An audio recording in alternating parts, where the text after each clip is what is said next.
দীর্ঘদিনের নীরবতা ভেঙে দেশের ৮টি অচল বিমানবন্দরকে আবার সচল করার উদ্যোগ নিয়েছে সরকার। বছরের পর বছর যেসব রানওয়েতে ধুলা জমেছে, টার্মিনালে ছিল নিস্তব্ধতা, সেখানেই ফের চালু হতে পারে বিমান চলাচল। তবে সরকারের লক্ষ্য শুধু যাত্রী পরিবহন নয়, বরং আঞ্চলিক অর্থনীতি, পর্যটন, বিনিয়োগ ও কর্মসংস্থানের নতুন সুযোগ তৈরি করা।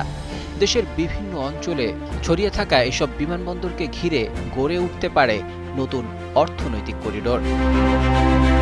এই পরিকল্পনার সবচেয়ে আলোচিত অংশ হল বগুড়া বিমানবন্দর। দেশের ভৌগোলিক কেন্দ্রের কাছাকাছি অবস্থানকে কাজে লাগিয়ে এটিকে আন্তর্জাতিক মানের এভিয়েশন হাব ও কার্গো পরিবহন কেন্দ্র হিসেবে গড়ে তোলার চিন্তা চলছে। প্রস্তাবিত পরিকল্পনায় রয়েছে প্রায় ১০,৫০০ ফুট দীর্ঘ রানওয়ে, যাতে বড় আকারের যাত্রী ও কার্গো উড়োজাহাজ ওঠানামা করতে পারে। পাশাপাশি আধুনিক টার্মিনাল, নিয়ন্ত্রণ টাওয়ার ও কার্গো কমপ্লেক্স নির্মাণের কথাও ভাবা হচ্ছে।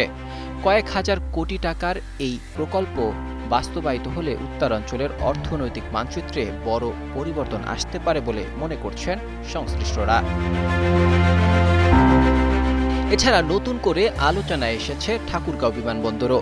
দীর্ঘদিন অবহেলায় পড়ে থাকা এই বিমানবন্দরকে বাণিজ্যিক ভাবনার কেন্দ্র হিসেবে পুনর্গঠনের পরিকল্পনা নেওয়া হয়েছে। প্রথম ধাপে জমি অধিগ্রহণ, রানওয়ে সম্প্রসারণ এবং আধুনিক নিরাপত্তা অবকাঠামো নির্মাণের কাজ এগোবে। সীমান্ত ঘেঁষা এই অঞ্চলকে ভবিষ্যতের আধুনিক বাণিজ্য ও যোগাযোগের গুরুত্বপূর্ণ কেন্দ্র হিসেবে দেখছেন নীতি নির্ধারকরা।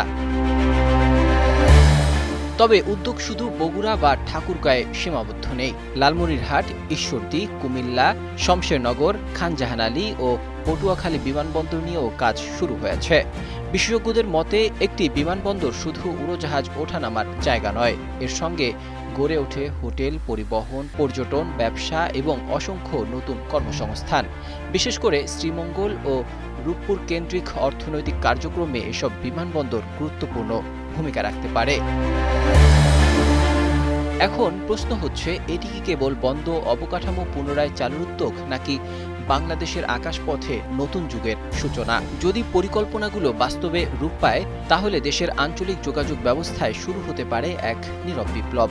রাজধানী কেন্দ্রিক উন্নয়নের বাইরে উঠে আসবে নতুন নতুন জেলা, নতুন নতুন শিল্পাঞ্চল এবং নতুন সম্ভাবনার দুয়ার।